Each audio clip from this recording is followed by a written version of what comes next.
दिया गया है कि मैं थोड़ी देर आपकी खिदमत में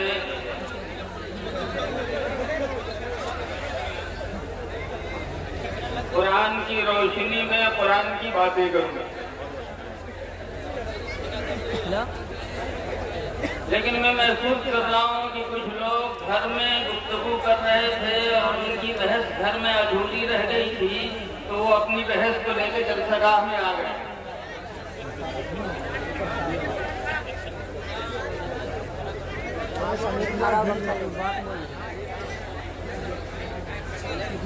एक बात सुनो और गौर से सुनो।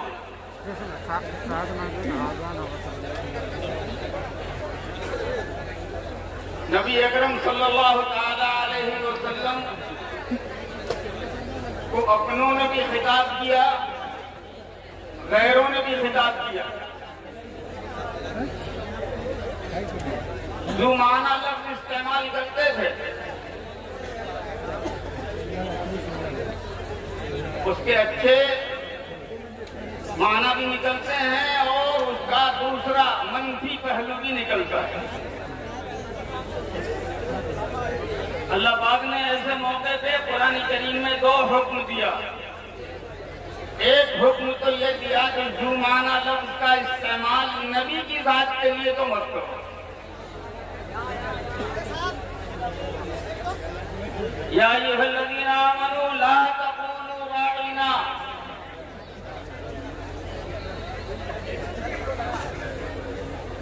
राइना का एक मफ़हूम ये है कि हमारा ख्याल और हमारा लिहाज फरमाइए।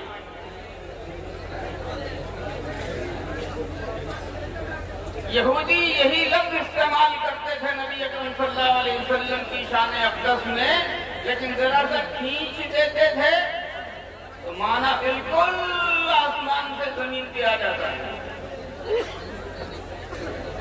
वो कहते थे राईना, ए हमारे चरवाहे।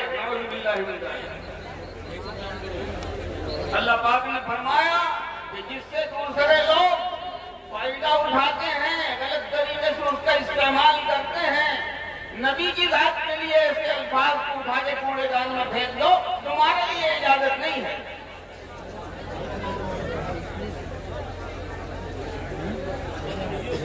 और उसके बाद जो दूसरी दो बात, जो हिदायत, जो ताकीद अल्लाह रब्बुल इज्जत ने फरमाई है, मुसलमान इसको मानने के लिए तैयार नहीं है।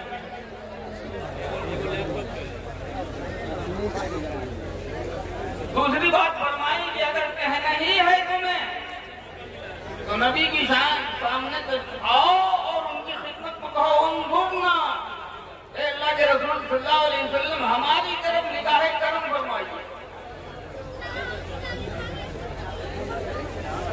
इतना सा तो मुसलमानों ने सामने रखा, ख्याल रखा, लेकिन दूसरी जो हिदायत थी उसे उठा के किनारे कर दिया।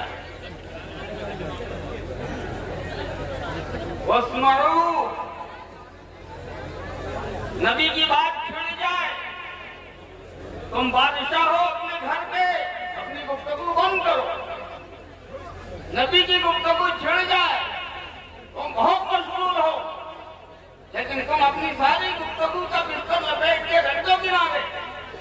जब जिक्र छिड़ा खुदा का तो तुम्हारे जिक्र की कोई गुंजाइश नहीं। जब जिक्र छिड़ गया कायनात के महबूब का, तो फिर उस वक्त तुम्हारी गुफ्तगू की कोई हैसियत नहीं है। और अगर ऐसे मौके में तुम अपनी गुफ्तगू भी दरमियान में लाओगे तो अल्लाह के यहाँ तुम्हारा शुमार, तुम्हारा नाम जरा दूसरे किस्म के रजिस्टर में लिखा जाएगा। किस रजिस्टर में लिखवाना चाहते हो फैसला तुम कर लो।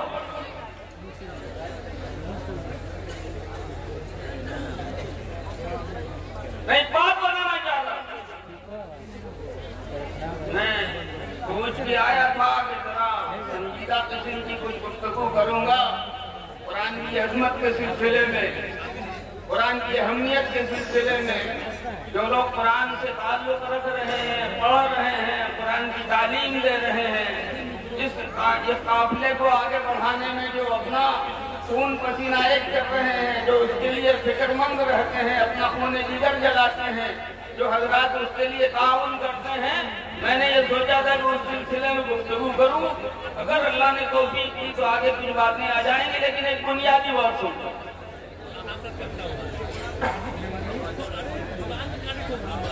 अरब के लोग कितने गिरे हुए थे ये बताने की जरूरत नहीं है, तारीख से पूछो।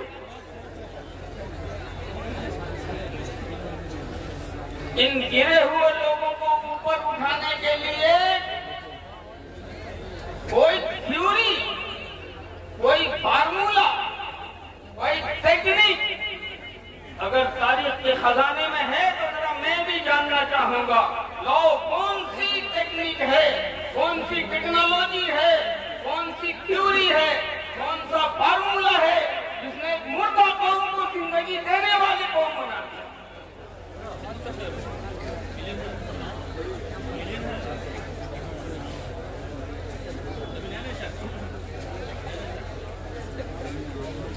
यही भी आगे मैं एक बात और कहना चाहूंगा। मेरे बाल सफेद हो गए जब से मैंने आंख खोली है, शऊर की दुनिया में कदम रखा है, तब से मैं देख रहा हूं ये कॉन्फ्रेंस, ये सेमिनार, मुसलमान कैसे तरक्की करेंगे, मुसलमान आगे कैसे बढ़ेंगे, मुसलमानों की पस्ती कैसे दूर होगी, मुसलमानों को बारिश से जिंदगी कैसे मिलेगी, और उसके लिए उन्होंने 3 पॉइंट निकाले।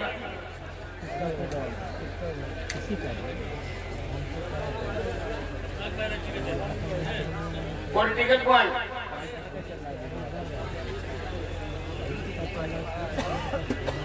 Economical point, educational point.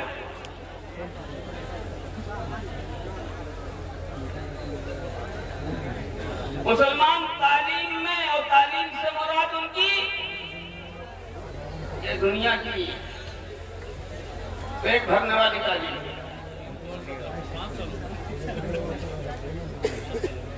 तालीम में पिछड़े हुए हैं, इसलिए मुसलमान तरक्की नहीं कर रहे हैं। तो अब क्या करो, मुसलमानों को डिग्रियां दे।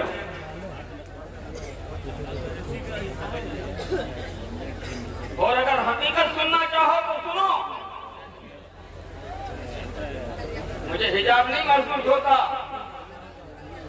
जो हकीकत है सिर्फ मैं समझता हूं, ऐसी बात नहीं है, बल्कि दर हकीकत वो सच्चाई ही है।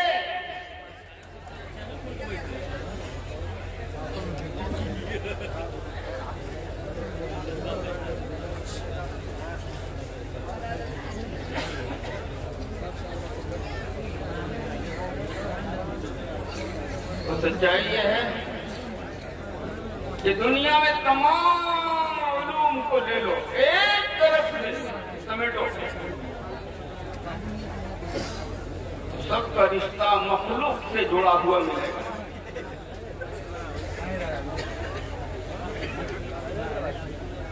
मेडिकल है, इंसान के जिस्म से उसका ताल्लुक होगा। इंजीनियरिंग है, देख लो, इस तरह की हो, इंसान की जरूरतों से उसका ताल्लुक होगा। लॉ है, उसका ताल्लुक इंसान की जरूरतों से होगा। अलग अलग तरह की साइंसी चीजें हैं, उनका ताल्लुक भी इंसानों की जरूरतों से होगा। किसी तरह की साइंस को उठा के देखो, सबका ताल्लुक चीजों से होगा, बंदों से होगा, मखलूक से होगा। लेकिन कुरान और हदीस पाक से जो इल्म निकलता है, इसका ताल्लुक सिर्फ मखलूक से नहीं होता है, कायनात का पैदा करने वाले खालिक से होता है। अब आप ही सोचो और बताओ, एक वो दरबान है जिसका ताल्लुक दरवाजे से है, और एक वो शख्स है जो बादशाह को इशारा मशवरा देने के लिए बादशाह के पास बैठा करता है। तो दोनों में कौन ज्यादा कीमती होगा?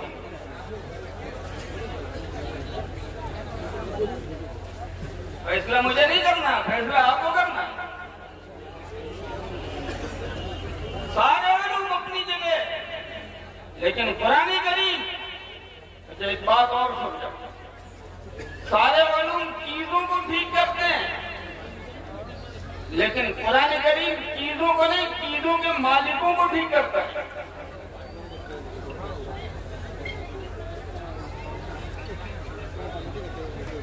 कुरान का ताल्लुक सीधा बंदों के दिलों से है,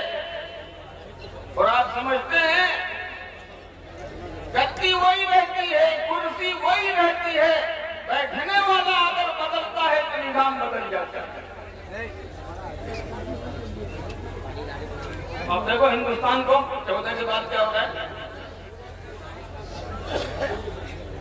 गद्दी वही है, कुर्सी वही है, बैठने वाला बदला, उसकी निगाह बदली, निजाम बदल गया।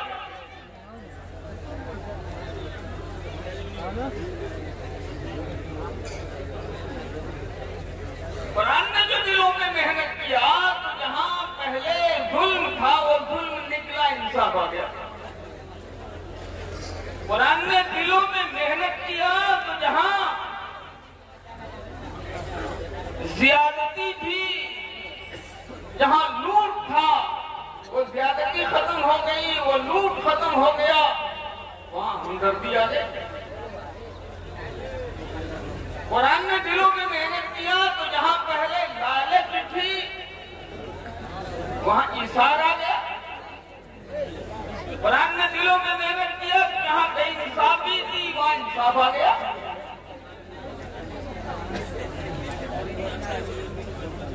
और कुरान ने दिलों में मेहनत करके लोगों को बैठाया, तो उस गद्दी पे बैठने वाला अब जो समरा हुआ, सुधरा हुआ, अंदर से पाकीज़ा बना हुआ, उस गद्दी के ऊपर जब बैठा है, सारे लोगों को इंसाफ मिलता चला गया, सारे लोगों की जिंदगी बदलती चली गई, बेईमानी बददियानती का नामो निशान खत्म होता चला गया, खुद ब खुद अमन की फिजा कायम होती चली गई। और ये काम किया सिर्फ कुरान ने।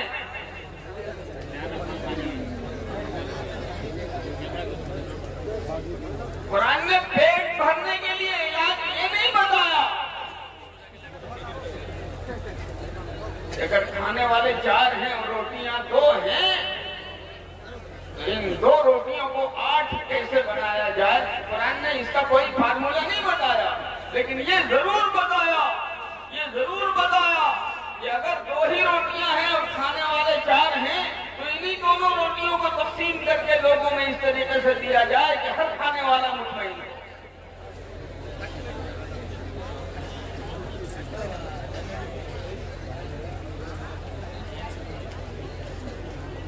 आज कहा जा रहा है एजुकेशनल व्यू से मुसलमान पीछे हैं, वो भी उन उलूम से जिनका ताल्लुक चीजों से है, इसलिए मुसलमान पिछड़े हुए हैं। मैं जरा पूछता हूँ, कोई हिम्मत करके आ जाए मेरे सामने, पूरी तारीख लाया हुआ हो, पूरी तारीख के एक सदर का मुताला किए हुआ हो, वो मेरे पास आकर के बताए कि नबी अकरम सल्लल्लाहु अलैहि वसल्लम दुनिया से तशरीफ ले गए हैं और जमाना आया है हजरत सैयदना सिद्दीक़ अकबर का। सिद्दीक़ अकबर रज़ी अल्लाह तआला अन्हु के तशरीफ ले जाने के बाद जमाना आया है फारूक आज़म का। अभी 10 साल नहीं हुए, बहुत बड़ी मुद्दत नहीं गुजरी, पूरी जिंदगी नहीं लगी, 10-12 साल हुए हैं बस।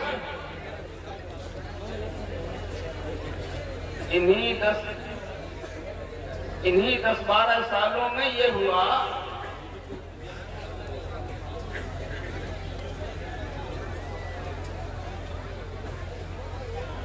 कि कैसर का वकार मदीने की गलियों में और किसरा का ताज मस्जिद नबी की चौखट पे।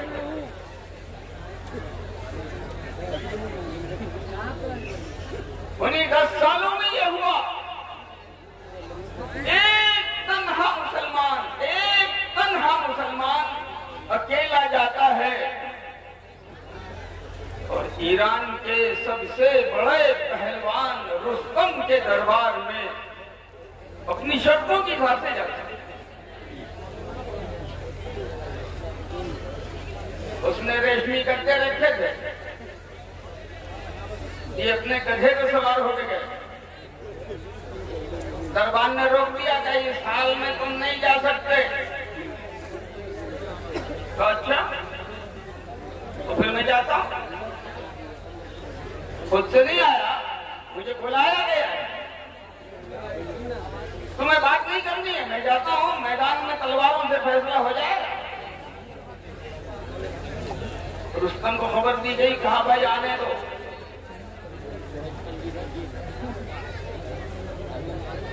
वो जो ईरानी कालीन उन्होंने बिछा के रखे थे, उस ईरानी कालीन पर अपने गधे को चलाते हुए ले गए और हाथ में जो नेजा था उस नेजे को कालीन में गाड़ते हुए जगह जगह छेद करते हुए गए और रुस्तम के सामने जब पहुंचे करीब में तो गधे से उतरे और एक कालीन को लिया और उसी में ने गधे को बांध दिया और रुस्तम के सामने कहा कि बोल क्यों बुलाया है?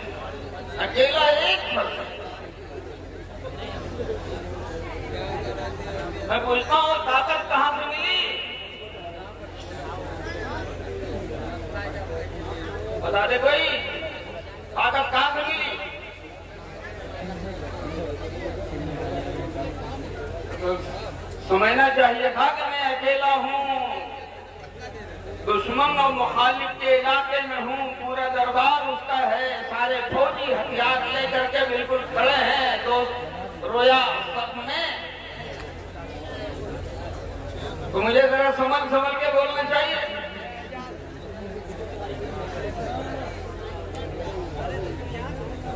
मैं एक बात पूछता हूँ, आपकी बस्ती है, एसपी साहब अकेले आ जाए तो सामने कानून तोड़ने वाला कोई एक हो, एसपी साहब उस कानून तोड़ने वाले से डर जाएंगे? पूरी आबादी होगी तो डर जाएंगे? क्यों नहीं डरेंगे? वजह क्या है? इसलिए जो वो समझते हैं कि मैं दिखाई अकेला जरूर दे रहा हूँ, मैं अकेला नहीं हूँ, मेरी पीठ में पूरी हुकूमत है।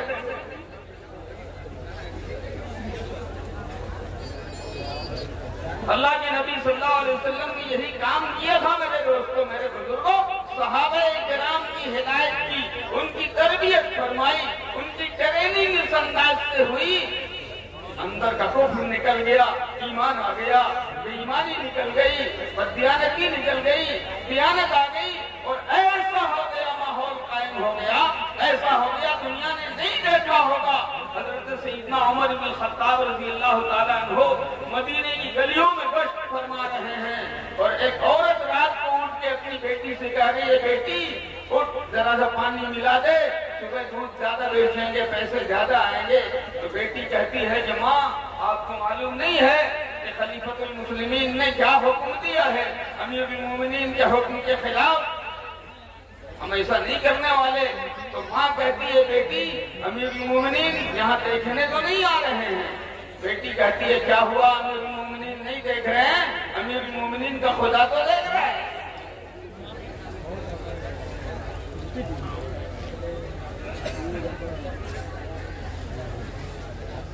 ये मिजाज क्यों बना?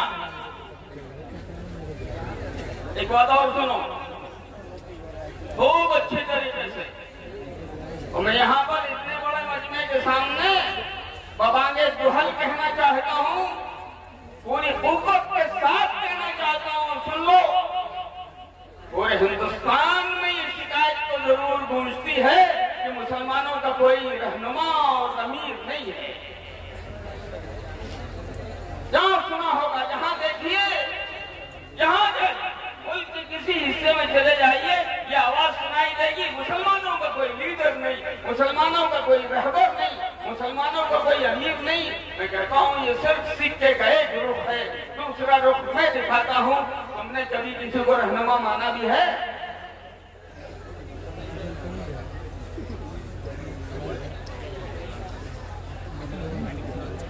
तुम कुरान की मानने को तैयार नहीं हो, तुम अल्लाह के रसूल की मानने को तैयार नहीं हो, तो अपने रहनुमानी कहां से मानोगे? जिन लोगों ने आंख बंद करके कुरान को माना था, जिन लोगों ने आंख बंद करके अल्लाह के नबी सल्लल्लाहु अलैहि वसल्लम की बातों को तस्लीम किया था, जिंदगी उनकी बच गई थी। एक आदमी आता है अल्लाह के रसूल सल्लल्लाहु अलैहि वसल्लम की खिदमत में, या रसूल अल्लाह सल्लल्लाहु अलैहि वसल्लम, मेरे भाई के पेट में दर्द हो गया है। आका सल्लल्लाहु अलैहि वसल्लम इरशाद फरमाते, जाओ शहद पिला दो। वो आदमी आता है, शहद पिला देता है, दर्द और बढ़ा। हम होते ना, कहते ठीक है, पहली मरतबा तबरुकन ले लिया ना, भाई को मानना थोड़ी है। फिर दोबारा वही हाजिरी दी, या रसूलुल्लाह सल्लल्लाहु अलैहि वसल्लम दर्द और बढ़ गया, फरमा जाओ और शहद पिला दो। हम होते नऊज़ बिल्लाहि मिन ज़ालिक, दावा तो हर आदमी कर सकता है, दावा तो हर आदमी कर सकता है, लेकिन दावे को साबित होने के लिए दलील चाहिए। बगैर दलील के कोई दावा कबूल नहीं किया जाए।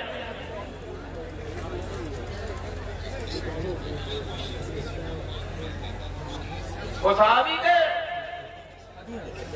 आंख बंद करके मानने वाले।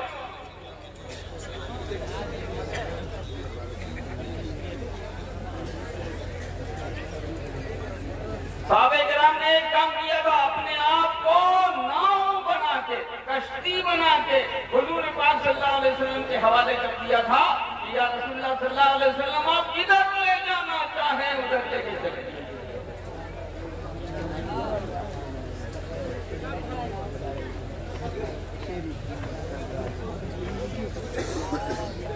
हमारे सामने जब कुरान का एक हुक्म आता है ना, तो हम कलम लेके जोड़ घटाव में लग जाते हैं। मानने में कितना फायदा होगा, न मानने से हमारा क्या जाएगा। न मानने में कितना फायदा होगा, मानने में हमारा कितना जाएगा। ये जोड़ घटाव करते हैं, तो तुम ही नहीं करते हो, ऊपर भी चल रहा है तुम्हारे लिए। यहाँ आंख बंद करके मानोगे तो ऊपर से आंख बंद करके तुम्हारी बुलंदी का फैसला लिखा जाएगा, और यहाँ अगर तुम जोड़ घटाव करोगे तो तुमको जोड़ घटाव सिखाने वाला परवरदिगार आलम है, वो भी तुम्हारी किस्मत का फैसला घटाव न करेगा।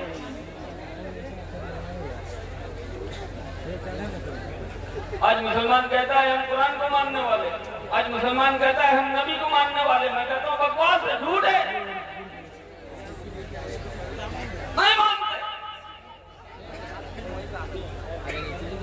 वो मानने की मिसाल दूं, जाके देखो तारीख में, उन किताबों में देखो जो बच्चों को पढ़ाई जाती है, इस्लामी तारीख की, इस्लामी सीरत की किताबें जो बच्चों को पढ़ाई जाती हैं, उनके अंदर जवाब दिया जाके उठा के देखो।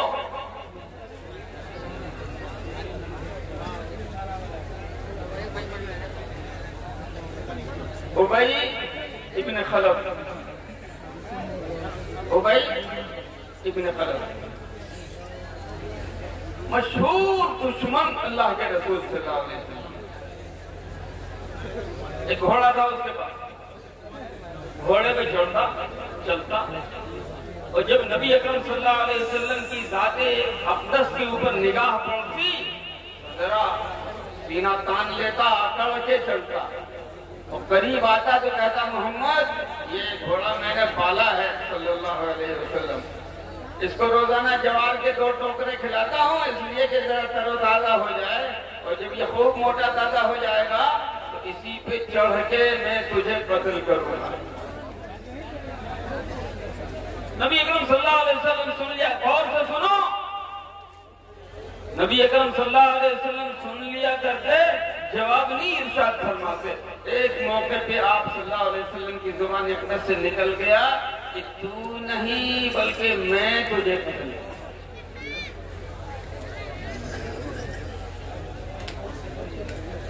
तू नहीं मैं तुझे कत्ल करूंगा। उहद की लड़ाई में, बद्र की लड़ाई में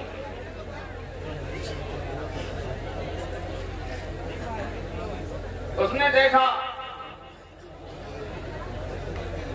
नबी अकरम सल्लल्लाहु अलैहि वसल्लम को,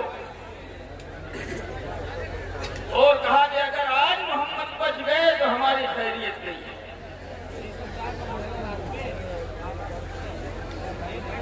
अगर आज बच गए तो हमारी खैरियत नहीं है। तो घोड़े पर सवार होकर तीर की तरह चला हुजूर अकरम सल्लल्लाहु अलैहि वसल्लम की खिदमत में। सहाबा-ए-किराम ने देख लिया, कहा या रसूलल्लाह सल्लल्लाहु अलैहि वसल्लम, खुदा का दुश्मन नापाक इरादों के साथ इधर आ रहा है।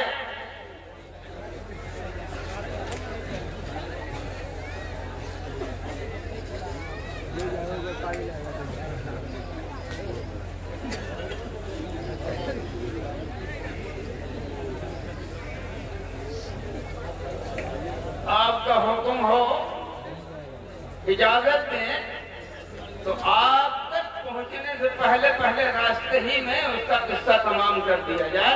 आप तक ये पहुंच नहीं पाएगा। नबी अकरम सल्लल्लाहु अलैहि वसल्लम ने फरमाया आने दो, उसका मुआहिदा मुझसे है। जब करीब आ गया तो एक साथी के हाथ से छोटी सी बर्छी ली और लेके ऐसे ही फेंक दिया।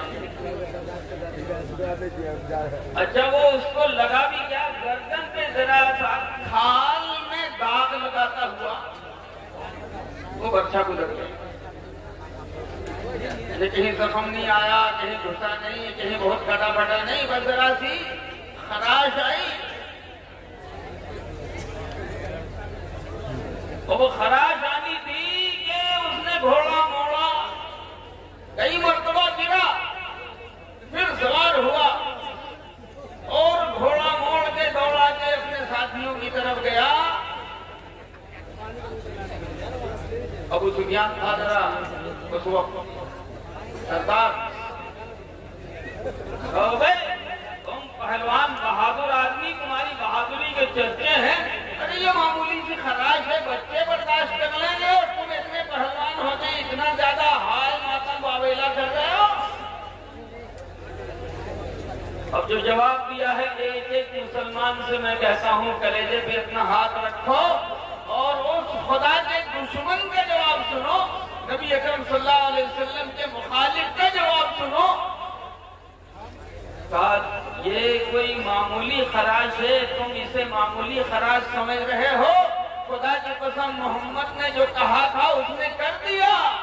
ये तो नेज़े का घाव है, अगर वो मारने के लिए मुझ पर थूक देते तो वो मेरी मौत के लिए काफी हो जाता।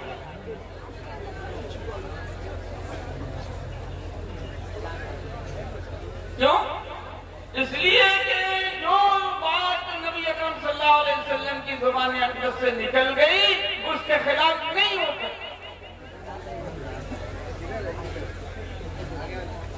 जो बात नबी अकरम सल्लल्लाहु अलैहि वसल्लम की ज़ुबान अक़दस से निकल गई वो पत्थर की लकीर बन गई, उसके खिलाफ नहीं होता। और ये अकीदा किसका है? ईमान वाले का। और जो मैंने मिसाल दी वो अकीदा किसका बताया मैंने? कौन मान रहा है? कट्टर दुश्मन मान रहा है, कट्टर मुखालिफ मान रहा है, नबी अकरम सल्लल्लाहु अलैहि वसल्लम को गालियां देने वाले मान रहा है। दूसरी मिसाल देखो,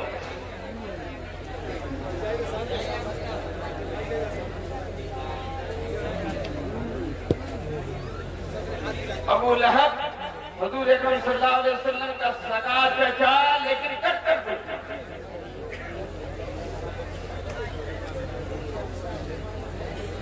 अच्छा, यहीं पर एक बात और कहूं,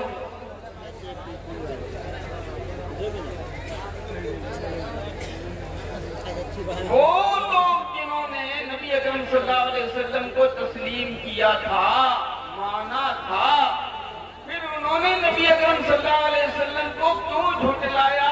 क्या नबी पाक सल्लल्लाहु अलैहि वसल्लम को झुठलाया? कुरान कहता नहीं।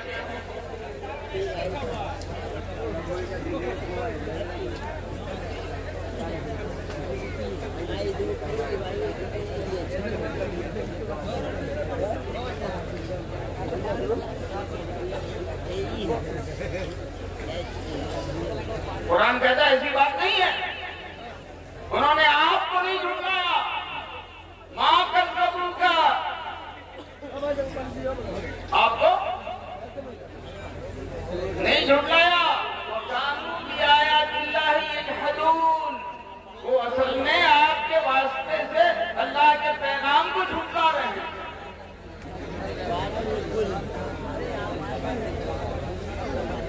नबी को नहीं माना, इसका मतलब यह है कि नबी को नहीं का इनकार नहीं कर रहे हैं, बल्कि नबी के मारिफत अल्लाह रब्बुल इज्जत ने जो पैगाम दिया है उस पैगाम का इनकार करता है।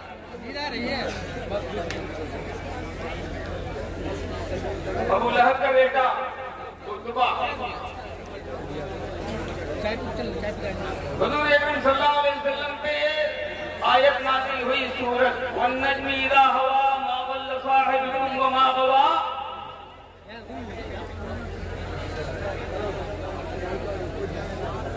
और खुतबा आया नबी अकरम सल्लल्लाहु अलैहि वसल्लम के पास, कहा मोहम्मद मैं इसका इनकार करता हूँ, मैं इसे बिल्कुल तस्लीम नहीं करता। और उसने बड़ी बदजुबानी की। आप सल्लल्लाहु अलैहि वसल्लम को जब गुस्सा आया तो एक जुमला जुबान अक़दस से निकला, अल्लाहुम्मा सल्लि अलैहि कल्बुम मिन किलाबि, ऐ अल्लाह इसके ऊपर अपना कोई कुत्ता मुसल्लत कर दे।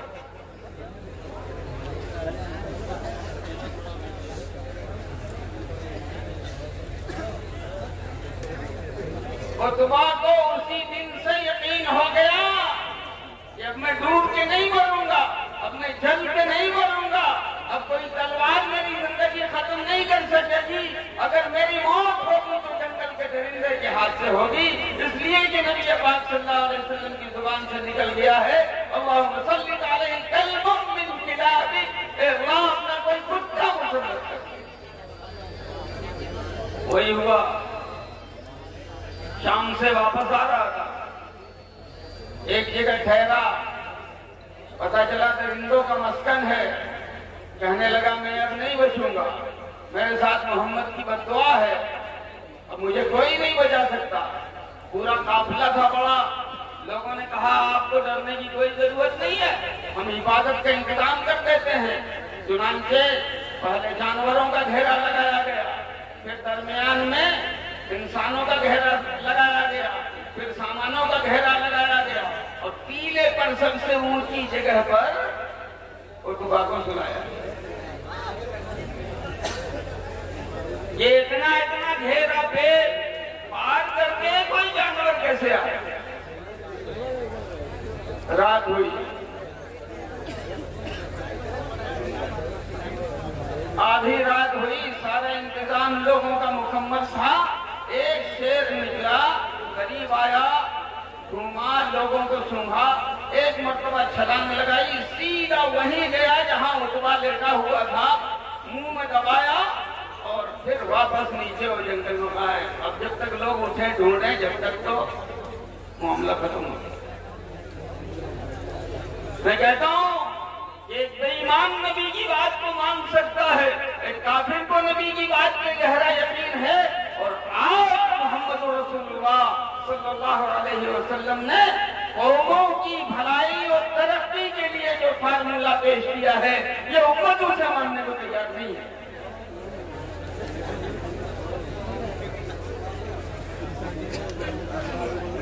तीन पॉइंट पेश किए जाते हैं सेमिनारों में। मुसलमान इकोनॉमी में कमजोर हैं, पैसे नहीं है मुसलमानों के पास, लिहाजा मुसलमान पीछे हैं। मैं कहता हूँ कि जिस जमाने में मुसलमानों को तरक्की याफ्ता कहा गया, तो कितना कानून का खजाना कितने लोगों के पास है।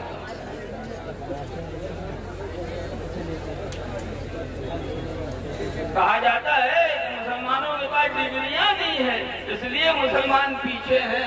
उस जमाने में कहाँ डिग्रियां? कहा जाता है कि मुसलमान सियासत में पीछे हैं, उनको आगे करना चाहिए। लेकिन मैं देख रहा हूँ कि 70 साल में जितना आगे किया गया उतने ही पीछे गए।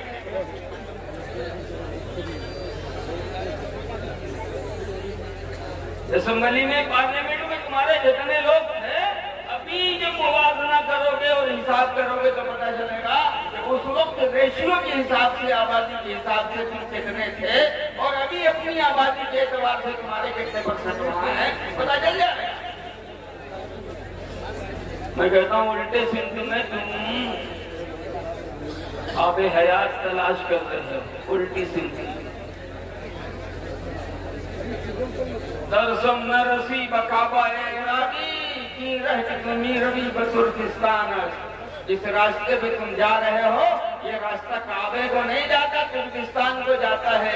छोड़ो उसी रास्ते को, पकड़ो जिस रास्ते को सहाबे किराम ने पकड़ा था, तो तुम फिर काबे की तरफ पहुंच जाओगे। और दो मिसाल देता हूं।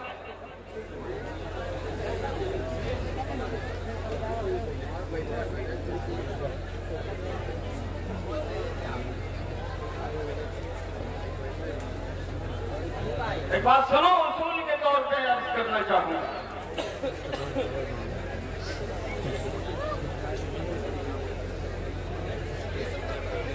बात जब दुनिया की आए,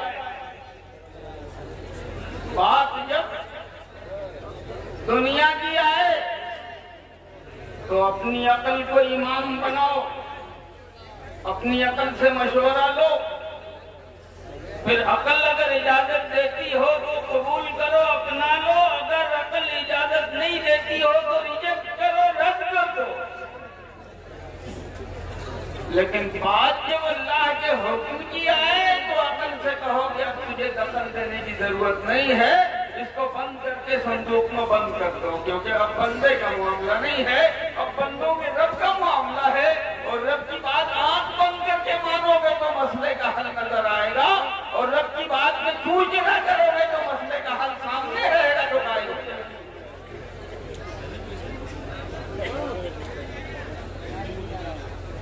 और मिसाल देता हूं, ये उम्मत भी बनी इस्राइल के रास्ते पे चल पड़ी है। इस तरीके से बनी इस्राइल ने हजरत मूसा अलैहिस्सलाम को कदम कदम पे तंग किया था, और कदम कदम पे अपनी बात हजरत मूसा अलैहिस्सलाम से मनवाने के लिए बेजा हरकत और बेजा इशरात करते रहे। आज ये उम्मत भी नबी की बात पर चलना नहीं चाहती है, अपनी मर्जी के मुताबिक नबी की सुन्नत को चलाना चाहती है।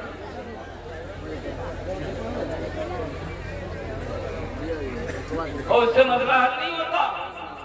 जब उन्होंने नबी की बहुत नाफरमानी की तो अल्लाह ताला ने 40 साल के लिए अज़ाब दिया कि एक सहरा में, डिजर्ट में ले जाके फंसा दिया।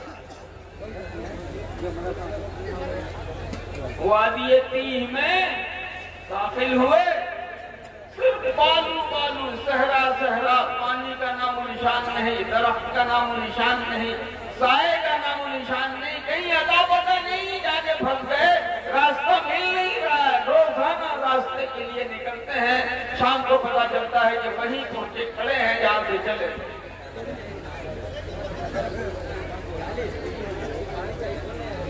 खाने का इंतजाम अल्लाह पाक ने कर दिया, पानी का इंतजाम क्या होगा? कुरान से पूछो। कुरान कहता है वही इस्तिस्का मूसा लिकौमिही फकुलना वरिब बिअसाकल हजर। मूसा अलैहिस्सलाम ने अपनी कौम के लिए पानी मांगा। अरे गप करने वालों, गप करने वालों, मूसा अलैहिस्सलाम ने अपनी कौम के लिए क्या मांगा था? कोई पता नहीं है। अल्लाह के वास्ते, अल्लाह के वास्ते मस्जिद में जाओ और वहीं ताश की कट्टी हाथ में मस्जिद में रह के तुमको यही करना है, मस्जिद से बाहर निकलो। दीन की मजलिस में हो, न सुन रहे हो न सुनने दे रहे हो, इसी में चाहोगे कि अल्लाह हमारे साथ फैसला कर दे, भला कर दे। इस मिजाज पे मिजाज बदलो, अल्लाह का फैसला तुम्हारी मर्जी के मुताबिक नहीं आएगा।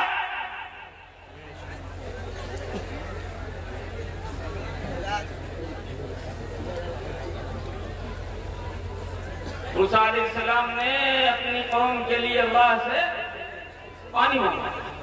इस्तिस्का मूसा लिकौमिही फकुलना, अल्लाह फरमाते हमने कहा इज़रिब बिअसाकल हजर,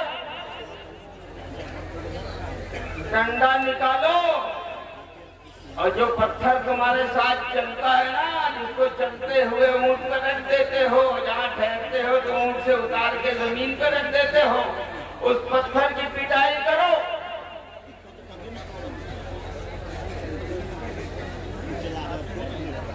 गौर करना, अल्लाह से पानी मांग रहे हैं तो अल्लाह पाक ने ऐसा कोई हुक्म नहीं दिया जो पानी से मेल खाता हो। कोई लॉजिक नहीं है।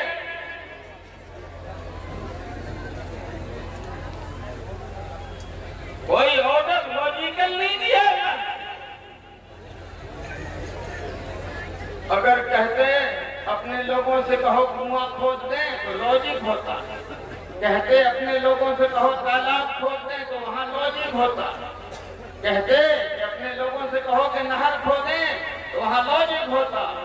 कोई ऐसा हुक्म अल्लाह ने नहीं दिया जिसमें कोई लॉजिक, इसमें कोई वजह, इसमें कोई सबब पोशीदा हो।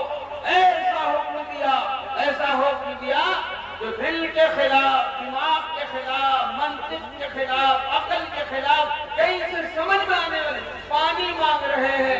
और एक ऐसे पत्थर को जिसका न जमीन से ताल्लुक है न आसमान से ताल्लुक है, दोनों तरफ से बेलाग पत्थर, अल्लाह पाक हुक्म फरमा रहे इसकी पिटाई करो।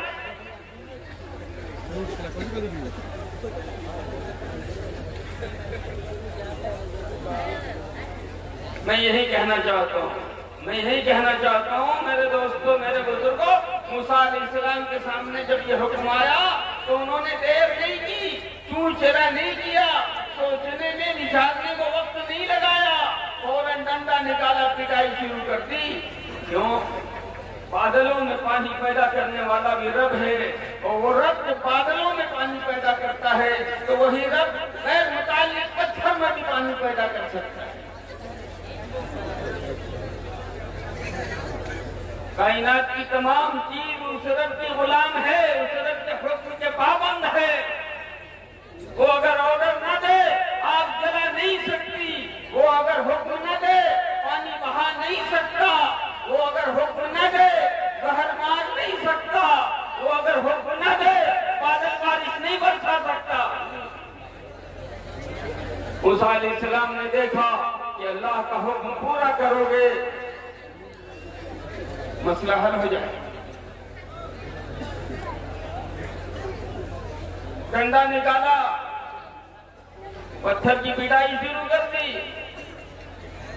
12 खानदान थे मूसा अलैहिस्सलाम के साथियों में 40,000 का लश्कर था। ये 40,000 का लश्कर 12 खानदानों पे शामिल था। जैसे ही पत्थर की पिटाई हुई 12 चश्मे जारी हो गए। फनफजरत मिन हुस्नता अशरता आइना कद अलिम कुल्लु उनासिम मशरबहुम, और हर एक को कहाँ पानी पीना है ये भी उनके जहन में आ गया लोगों के।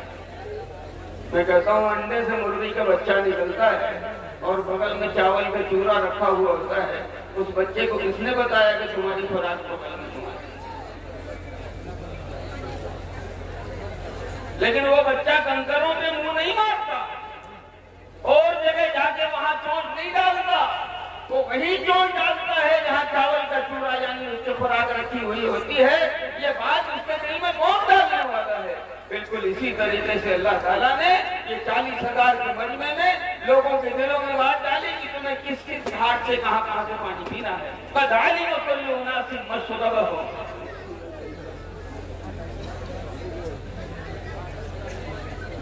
आज मैं अर्ज करता हूँ, बहुत साफ तरीके से सुनो मेरे भाइयों, मेरे दोस्तों, मेरे बुजुर्गों, बड़ी मोहब्बत से कहता हूँ, अदब के साथ कहता हूँ,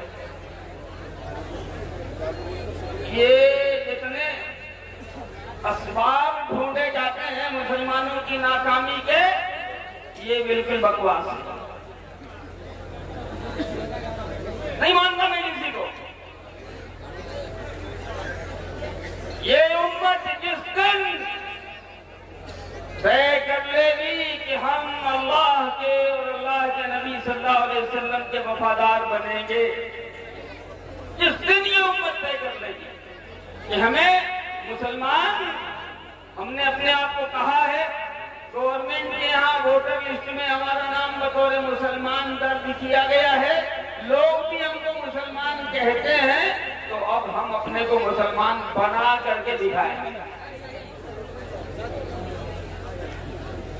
तो जिस दिन मुसलमान ने इस्लाम से रिश्ता जोड़ लिया, मैं अर्ज करता हूं अब कोई नबी आने वाला नहीं है और अल्लाह ये पसंद नहीं करेगा कि उसके महबूब नबी की उम्मत बेइज्जती की जिंदगी गुजारे।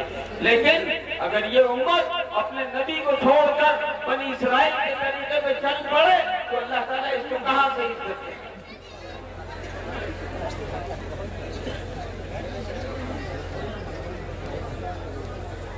घर भाइयों, दोस्तों, बुजुर्गों, बात जरा दूसरे रूम पे चल पड़ी। सोचा था कि दूसरी बात करूंगा, हालात ऐसे हो गए। मैं एक नसीहत करना चाहता हूँ।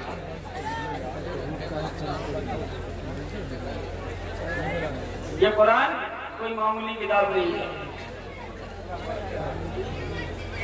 और मुझे कहने दो कि ये कुरान कोई तबर्रुक की किताब नहीं है। ये कुरान कोई तबर्रुक की किताब नहीं है कि उसको शोकेस में रखा जाए और समझा जाए कि बस इससे तबर्रुक मिलता रहेगा, बरकत मिलती रहेगी। नहीं, ये कुरान मुर्दों को जिंदा करने वाली किताब है। ये कुरान इनकलाब लाने वाली किताब है। ये कुरान बस्ती और जिल्लत के दलदल और उसके गड्ढे से निकालने वाली किताब है। इस कुरान का हक ये है कि उसको सीखा जाए। इस कुरान का हक ये है कि उसको पढ़ा जाए। हमारे यहाँ क्या करते हैं, खुद कुरान सीखने की तौफीक नहीं है, किराए पे पढ़ने के लिए, कुरान खानी के लिए लोगों को बुलवाते हैं।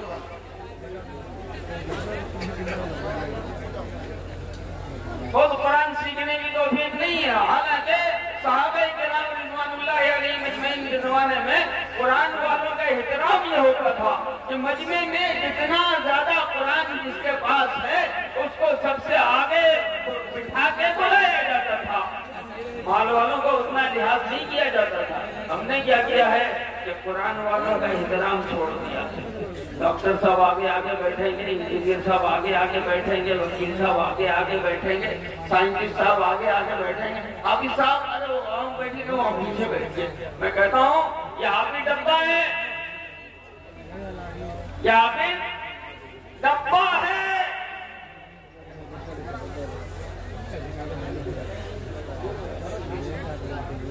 इसके अंदर जो कीमती चीज है उसकी कीमत तुम्हारे दिल से निकल गई है तो इसकी कीमत भी दिल से निकल गई। वरना तुमको मालूम हो जाए बज़ाहिर फटी टेप दिखाई देने वाला ये लकड़ी का बक्स, इसके अंदर अरबों रुपए की मालियत के जवाहर हैं, तो तुम उसके फटीचर होने में नहीं जाओगे। उस डब्बे को अपनी मिल्कियत में लाने के लिए तुमसे जो बन पड़ेगा वो कर पड़ोगे। तुम उसको अपनाने के लिए जान की बाजी लगा दोगे। इस कुरान को, इस हाफिज को तुम रिजेक्ट क्यों कर रहे हो? सिर्फ इसलिए कर रहे हो कि इसके सीने में बायोलॉजी नहीं है, इसके सीने में टेक्नोलॉजी नहीं है, इसके सीने में लॉ का और साइंस का इल्म नहीं है। मुझे अर्ज करने दो कि तुम इसे अगर रद्द कर रहे हो, रिजेक्ट कर रहे हो तो कुरान की वजह से कर रहे हो। जब तक कुरान की अजमत अपने दिल में नहीं बसाओगे, कुरान को अपना रहनुमा और रहबर नहीं बनाओगे, उस वक्त तक अल्लाह पाक भी तुम्हें बुलंदी और इज्जत अता नहीं फरमाएगा। बदलना है कि नहीं बदलना है, ये फैसला हमें करना है, आपको करना है। अल्लाह ताला हम सबको कहने सुनने से ज्यादा अमल की तौफीक अता फरमाए। वो आपसे उतारवाना